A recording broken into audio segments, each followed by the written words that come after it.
It is time for Game 2 of Team Infamous going up against Team Secret. It's a lot of teams. Infamous having a very disconnected game at number 1. Team Secret, sharp, pretty secure. Yep. A little confident in their picks. But we were expecting that. Obviously, Team Secret being favorites in this. 10 seconds. Yeah, I think Secret delivered to the level I was expecting of them. I thought Infamous were going to look better than that, so I hope this game can do them a bit more justice.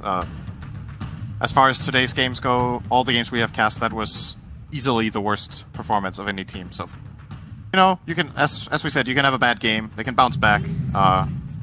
Gonna see how they decide to go about it. This is something we saw earlier today. There was a silencer pickup by TNC. Yeah, very early on. It was first phase, and they did a combination with it. Batrider. Yeah. This time, however, Batrider is banned out. Let's see which direction Secret choose to take this in. The Nyx Assassin is available again for Yapzor. Did a lot of work last game. No Shaker, however. Yeah, but Nyx Assassin's still going to do what they want to do. Someone to get into the back lines, even if you just get that early stun onto the silencer, interrupting the timing of the global silence, you'll miss that perfect control window that Infamous will...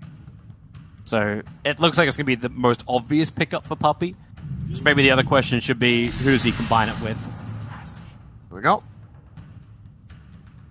Yeah, so who's his second? You get the Nyx Assassin.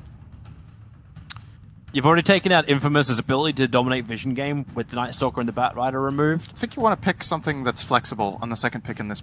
You don't want to pick a core unless it's a core that can also be supported. It's a Faceless Void. Or a core that can play multiple lanes. It's Yeah. also okay. It can be both off lane and safe lane. And it's also kind of a steal away from Infamous that ran it last game. I'm not sure how much that factored into the position here. Technically, Void isn't the best hero against Silencer. Silencer's global silence can be a pretty big problem for Faceless Void. But at the same time, if you catch him inside the corner, catch him with the Nyx Assassin, Team Secret have ways of making him actually talk. Hey. Hey. I don't think you can talk inside the Chronosphere. Bad pun of my TM. There's no... I don't think that's how... Can Faceless Void talk inside the Chronosphere? Yeah. Faceless Void can do whatever he wants in the He has a mouth. Faceless Void can taunt in the Chrono. That'd be really bad. This looks like Infamous were not expecting this pick.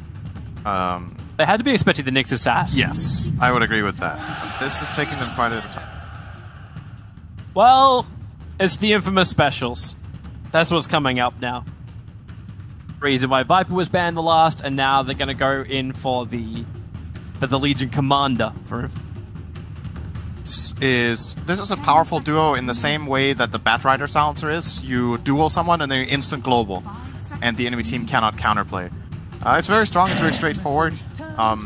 It does require a little bit though. You want your Legion to get the duel, you often need a Blink Dagger, and you need to have someone next to the Legion that can kill the target with the Legion, unless the Legion is that farmed that she solo wins the duel from full health while the global is running.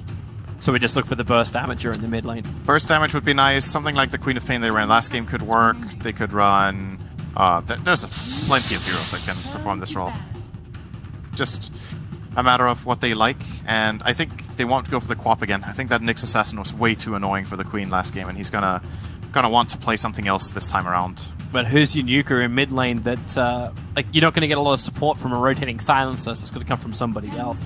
Yeah. So you get what, kill potential against the Nyx Assassin, get the Lina, but then again you're in the same boat, right? Like it's Intel nukers in the mid. I don't think Lina is the right choice either. So who can play the mid that doesn't really care? Like you could say DK could run the mid. DK could be decent. Yeah, he's better against the Nyx. Absolutely. A lot better against Nyx. It's also a pretty good hero against Void, I think. Would expect an Invoker ban here coming out from Infamous. I would do. 10 seconds remaining. Doesn't mean I should expect they do it. I don't know what the connection is. I would recommend it. 5 seconds. I recommend banning a hero who can definitely hit a target who's locked inside of... I just think it would be a go-to pick for Secret in this kind of game. They have the Nyx to secure and help their mid lane. They have the Void setting up for the Invoker. and Invoker himself. I mean, it's not ideal to play it into Silencer, but they ban the PL. They can definitely make it work with the lineup. I don't think it's going to be picked now, but Actually, you ban a PL against the Legion Commander? okay. I think that's... The PL is really annoying to deal with for Silencer. Natural Manta Builder. There were definitely... I think there were better bans. I think it's somewhat justified based on the previous... 5 seconds remaining. It's also a hero that can... 5 seconds. Wyvern remaining. can is one of the supports that can benefit quite a lot from a good chrono.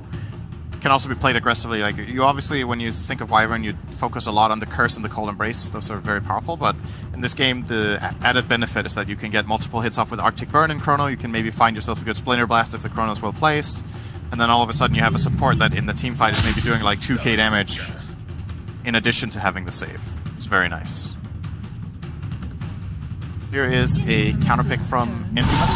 Oh, this is a really pick. There goes the Necrophos. Yeah. So they're saving the mid pick for last. They could have grabbed the Invoker here if they wanted to. Probably thinking there's multiple options for mid 1 that they can go for, and rather get the lane dominating hero for MP. This time it will be that Necro. They also had the final thing. pickup as well, so yeah, they'll see exactly what Infamous has before they can get it. They may just decide to go for someone who's a little bit more flashy, a little bit more damage early on. Thinking like something like a Templar Assassin will be able to hunt and murder everybody with that Necro timing. TA could definitely be interesting as well, mid 1. Yeah. They've actually really got every option under the sun.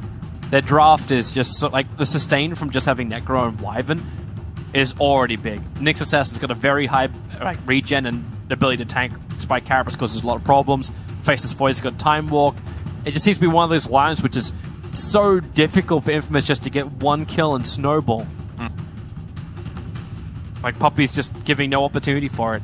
It may mean that their draft takes a little bit longer to win, but it's a lot safer to win. And that's what it's all about, right? In the group stage, like you lose That's what one competition is all about. It's about winning. Ah. Nothing else matters than winning. Team secrets. Win the game. If it takes long, I mean, of course it matters. You'd maybe rather stomp than play for